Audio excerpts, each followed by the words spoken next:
je vais vous modéliser avec des bonbons le schéma bilan que vous aviez à construire à la fin de l'exercice photocopié que je vous ai distribué avant les vacances. Donc je vais travailler avec des crocodiles rouges pour modéliser l'ATP avec certains crocodiles dont la queue est coupée, ADP, PI. Ensemble ça fait de l'ATP.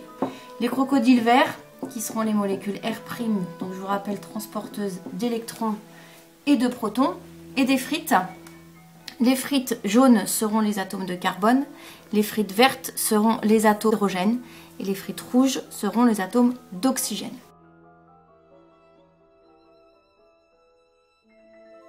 La première étape qu'on a vue ensemble, qu'on a déjà déterminée, c'est la glycolyse, où au départ, on commence avec une molécule de glucose, c'est 6H12.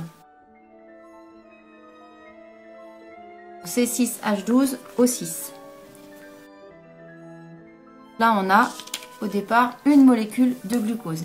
Cette molécule de glucose subit une glycolyse et pour subir la glycolyse, on a vu qu'on faisait intervenir deux molécules R' qui vont donc toutes les deux se charger avec deux protons et deux électrons qui ne sont pas représentés ici. Cette glycolyse est accompagnée de la synthèse de 2 ATP avec ADP plus PI et on obtient à l'arrivée deux molécules en C3, C3H4O3 et une autre C3H4O3 et on a donc deux molécules de pyruvate avec 2 ATP et 2 R'H2.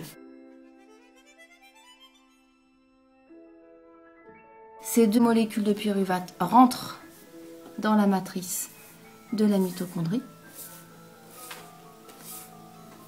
Ils vont pouvoir être intégrés dans le cycle de Krebs.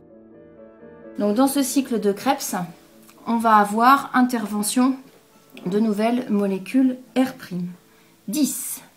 1, 2, 3. Ces molécules R' prennent donc deux protons et deux électrons. 1, 2, ici sur le premier, 1, 2 sur le deuxième. On va avoir intégration dans le cycle de Krebs de molécules d'eau. Elle va intégrer le cycle de Krebs et en réalité j'en ai 6 comme celle-ci qui rentre dans le cycle de Krebs. Ces 6 molécules d'eau donnent leurs protons à l'accepteur de protons et d'électrons. Et à chaque fois qu'elles laissent leurs protons, elles libèrent donc les oxygènes qui, eux, restent dans le cycle. Et on va avoir, lorsque le cycle aura fini de tourner, de l'oxygène et du carbone qui seront les déchets de ce cycle. Pour pouvoir faire les molécules CO2 que vous expirez. Donc ce CO2 va sortir par l'expiration. On a fait tourner le cycle et on a fabriqué dans ce cycle 2 ATP.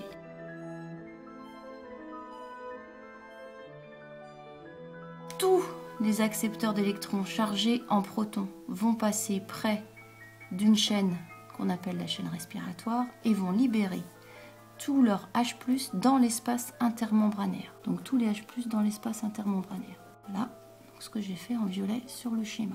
Les RH2 seront devenus R. Les H+ se déplacent et vont ressortir par l'ATP synthétase. Et donc lorsqu'ils ressortent par l'ATP synthétase, ils fabriquent de l'ATP. On a 32 ATP qui sont fabriqués.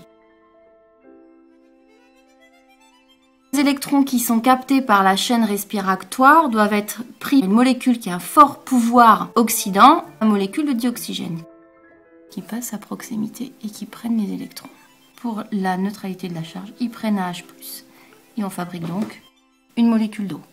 On fait ça avec 6 molécules de dioxygène. On a fait passer suffisamment de H+, pour fabriquer 1, 2, 3, 10. Ces deux-là sont utilisés aussi. 11, 12 molécules d'eau. Donc à l'arrivée, on récupère tous les ATP. on est sur un bilan de 36 et on a nos 12 transporteurs d'électrons qui vont pouvoir retourner faire leur action.